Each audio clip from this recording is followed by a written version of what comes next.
BBM has no hand in gold sales by BSP. Putangin na mo. Paano mo nalaman yan? Kahapon lang nagbablog ka lang ah. Ngayon eksperto ka na sa mga ginto-gintong binibenta ng BSP. Animal ka? Yan ang sinasabi ko sa inyo. Ang sarap-sarap kayang bumatikos sa mga taga-gobyerno. Bantakin mo, meron na tayong karapatan sa malayang pagpapahayag. Lahat ng mga kawatan ng mga taga-gobyerno, binabanatan natin.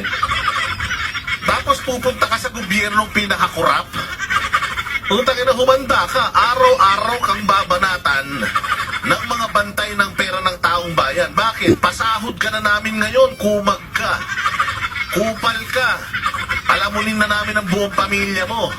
Kaya lahat ng sasabihin mo, lalabas sa bibig mo, iisa-isahin namin. Putangin na ka, kailangan magtrabaho ka para sa Pilipino, hindi ka magtatrabaho para kay Marcos, ha? Baka naman mamaya hinayar ka dyan para maging spokesperson din niya, ha?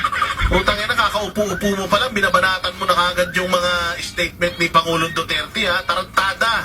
Hindi mo trabaho yan.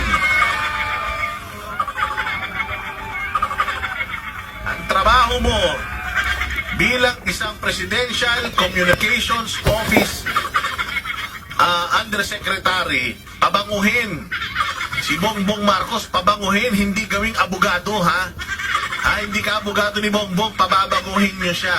Maglalabas kayo ng mga bagay-bagay na ginagawa ng putang inang gobyerno na ito sa bayang Pilipinas. Kailangan lahat ng magandang ginagawa ipalabas mo. Aabangan namin, ha? Claire, aabangan namin, Attorney Claire. Yung mga propaganda mo, lahat ng magagandang ginawa ni Marcos, kailangan ilabas mo. Putang ina, mabuti kung may mailabas ka.